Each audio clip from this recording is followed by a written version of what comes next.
Welcome to the JD Oliva Project. I am driving to a wrestling tournament right now. It is 8:09 in the morning on Sunday, and I was just thinking about an article that I had read while I was at a stop. I was getting something to drink, and I was flipping through Twitter, and I saw an article from Pollock and Thurston, WrestleNomics, saying, is it time for Tony Khan to step down as the head of AEW Creative?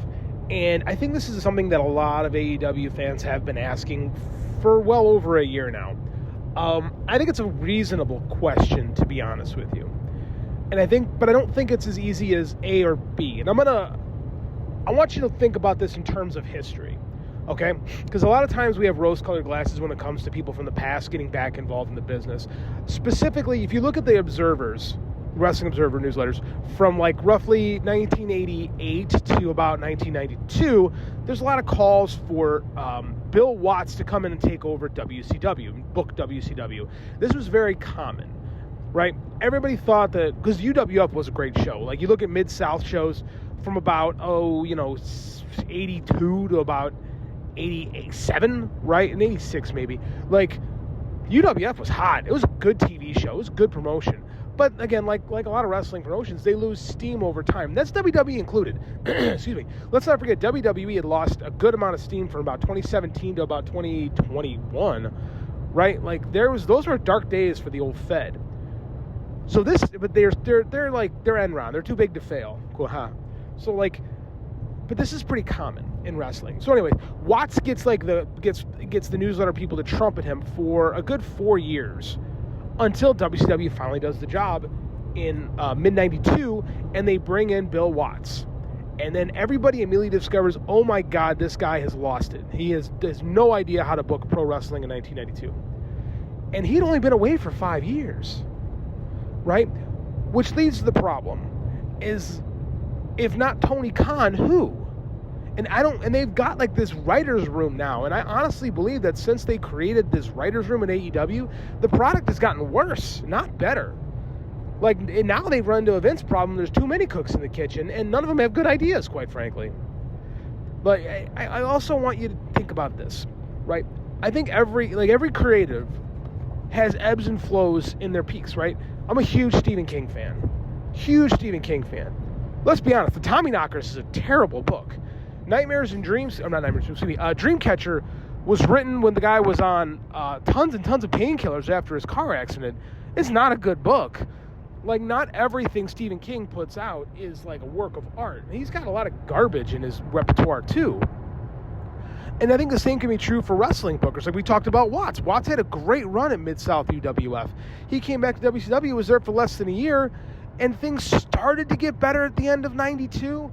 But then it was gone, right? Kevin Sullivan was a good booker at WCW in the mid-90s, and then he kind of lost it. Like, this happens.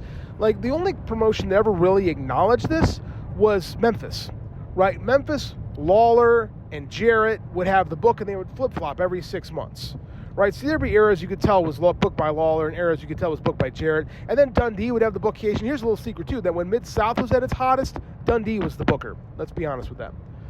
Like, so I do think the idea that a creative can kind of burn out and need to recharge is legit. Like, you look at Crockett. Dusty comes in 84. By 85, the product is super hot. 86, it's really going. 87, it starts to taper off. 88, they have to sell the company. And by the end of 88, the stuff starts getting a lot better. Like, Rick Steiner gets over as the biggest babyface in the company. Like, Dusty and Sting have this really cool angle with the Road Warriors, which the problem was nobody was going to boo the Road Warriors. They also did this cool thing with the Midnight Express and the Midnight Express. Like, end of 88, Crockett's pretty good again, but it's almost too little too late because Dusty's gone because, of the Road Warrior angle. So, I mean, like, Dusty fried out, right? And that happens sometimes, especially when you're going so hard and burning the candle at both ends, which Tony Khan very clearly does. I will not argue anyone who says Tony Khan should maybe step away from being the head of creative for a little while. I think that would be a really good idea because I think you need to recharge. Like, I want you to even look at, Triple H is everybody's saving, the saving grace of professional wrestling right now. The Lord thy God, Triple H. So ask anybody. He'll tell you himself how much of a genius he is. I want you to look at the NXT product from 2019 to about 2021-ish, right? It sucked. It was boring. And that was the genius Triple H booking. he had some time away, a good year away, and he had to recharge. He got a chance to recharge himself. And like now he's riding pretty high. Right? I don't know, I'll argue it's already peaked and starting to taper down. I would argue that. I think you should look at some of the attendances, and I think my point is kind of true. But I think that Tony Khan, from the time he really took over AEW Creative in January of 2020 till about the Punk fiasco, the first Punk fiasco in 2022, like he had a good 2.5 years of the company being really good. And I didn't even say the booking of the company during the Punk, a lot of the Punk stuff was pretty solid in and of itself. It doesn't really taper off until like the middle of last year. Like last year, like 2023 summer is really when the chinks started showing up in the AEW armor. And I do think the promotion is better now. The problem for me personally is that like I'm a busy guy, man. I got a lot going on, and like Dynamite isn't appointment viewing for me anymore. And it breaks my heart to say that because it's my favorite wrestling show ever. And I liked what they were doing with the Death Riders at the beginning, but that's kind of cool. Like I think that booking Orange Cassidy as the first like main protagonist against them, I think was a mistake. I think Orange kind of dropped the ball. And like I missed last week's Dynamite because I was on the road for a wrestling trip, so I have to go back and catch it this week. But I think there's some validity in this. I think it would be a really good idea for Tony Khan to let himself reprocess. Like sometimes you have to step away, right? I could speak for creative myself. Like I haven't written a book since Gaijin, right? And I'm currently like before Gaijin, like I was knocking out stuff left and right, and I kind of burnt myself out creatively because I was doing so much and invested so much into being creative. Like now I haven't written anything in a bit. Like I have a couple unfinished stories I haven't made, like, and I'm feeling like because I'm in grad school right now and going crazy with like life, like I'm feeling more creative than ever before, but I'm not going to be able to do anything with it for a bit, which is okay. It's okay to have moments where you're a little creatively frustrated because that just makes you hungry again. I don't know how creatively hungry Tony Khan is right now, right? And I do think him turning the reins over to somebody would not be a bad idea. The problem is who? Who in that company can book the whole thing and to be the guy, to be the head of creative? There's no one in that room that has shown me that they can do what this fan base wants. And it's time to finally face some tough truths that the AEW fan base, the solid core of the AEW fan base, wants a different product than WWE. And that's what the strength of this company was from the get-go, was we were going to be different than WWE. And every year it's gotten watered down a little bit and a little bit and a little bit to the point where there's a lot of times it feels like WWE. And can you understand why? Like, look how many people work there that were in WWE creative. Like, of course they're going to have that. Like, if I were running things, I would not hire anyone from WWE creative because I think it's a bad idea. At no point since the modern era of professional wrestling has one creative bounced from one company to the next and it gone well. It just hasn't. Right? There's nobody that's jumped anywhere that's done a great job creatively. And this is even including Vince. Remember when they were going to have Eric Bischoff and Paul Heyman run Raw and SmackDown? That lasted a weekend. Like Paul didn't have a chance really before he got let go. And Bischoff is just so full of his own shit, sniffing his own farts, that everybody realized, like the people in WWE realize he's a fraud right away. Of course, he's going to kiss that ass until, as long as he keeps getting a paycheck from them. But there's so many people on the internet that are like throwing out, like, I've heard Sanjay Dutt could book the company. I'm like, what makes you say that? What makes you so sure that Sanjay Dutt could book that company? Or Jeff Jarrett? Like, I watched a lot of TNA. I can tell you for a fact, Jeff Jarrett in 2024 should not be booking a wrestling promotion anymore. Like, he had his chance. And, what we saw, it just kind of was what it was. And Jeff was never really the booker at TNA anyway. Like, Jeff was the owner. Like, Jeff ran the company, but he had other people. He had Dutch Mantel or Vince Russo or somebody else really running creative. He was just the head, right? And then Eric Bischoff, and I see Jim Cornette. And again, Smoky Mountain 30 years ago was a good promotion. No one's going to argue that. Ohio Valley 20 years ago was a well-booked promotion that had for what it was well booked. But I want you to look at that Ring of Honor stuff from just over little more than a decade ago, like a decade and a half ago. They lost. They lost ticket sales. They lost market share. They lost when Cornette was running things. What Cornette likes from professional wrestling, I don't think would translate. Like, he wants something that's MMA based, and at no point has worked MMA ever drawn with pro wrestling fans, because we have real MMA.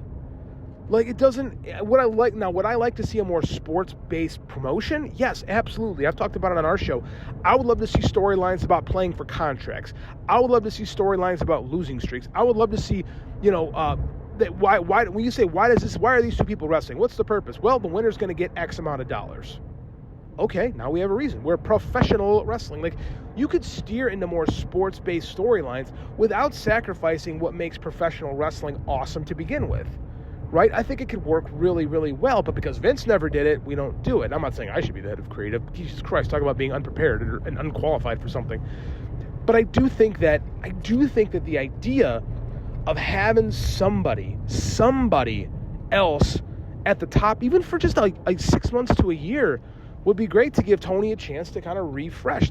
Here's the real problem with Tony Khan, is that he's a rich kid, and this is his passion project. And when you have a passion project, it's hard to tear it away from somebody. Like, how can Tony Khan be removed from something he enjoys doing? And he thinks he's doing a good job with it. The problem with being a little rich kid is that you often don't get told no a lot. And I think that, I don't think Tony's alone in that. I mean, it's very clear that there's no one there that can really tell him no. But how can you? It's his company. Nobody really told Vince no either. And, think how many crappy things Vince let slip for the last 40 years. So what's the solution? How do you convince someone like Tony Khan that he has to step aside for a brief time? I mean, it's like talking Joe Biden out of running for president, which, by the way, didn't do a whole lot in retrospect. But he tried. I mean, at least it took a while, but he eventually did agree to do the right thing. Do I think Tony Khan could do that? I don't know. I really don't. The bigger problem, though, is who do you give it to? Who in this world can run AEW? I don't have an answer to that question. Nobody does. Selfishly, I would love to see my buddy John Muse get a shot to run a promotion. I don't know if that's realistic in this current landscape. I think it should be. I've had a million conversations with my buddy. I know where his head is at on pro wrestling. I think that a John Muse book pro wrestling promotion would be phenomenal. But I mean, I don't know. I don't think that's going to happen. Unjustifiable or not. I don't love that decision, but it's just being realistic. What else?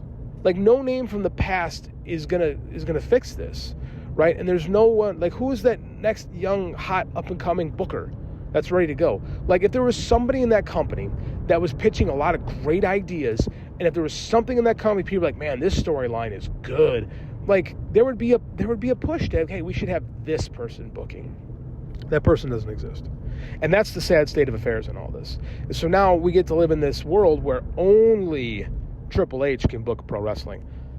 Only WWE knows how to sell things. And it's BS. But I mean, like I said, look at bookers from around the world. Look at Gato. Are you going to try to tell me that Gato is booking as well as he did in 2013, 2014 currently? No, we know that's not real. I don't have no idea who's booking. I don't think anybody knows who books CMLL, to be quite honest with you. But I mean, promotions come up and promotions come down. And because we live in a culture where clickbait is so prevalent, and AEW does have so many things working against them. They really do.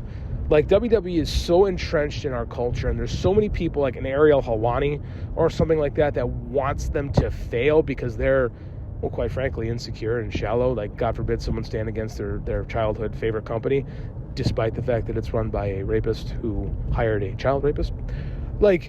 There's so many people that want WWE, that want the monopoly. They want WWE to be the only game in town because it's like team sports. That's my team. My team wins.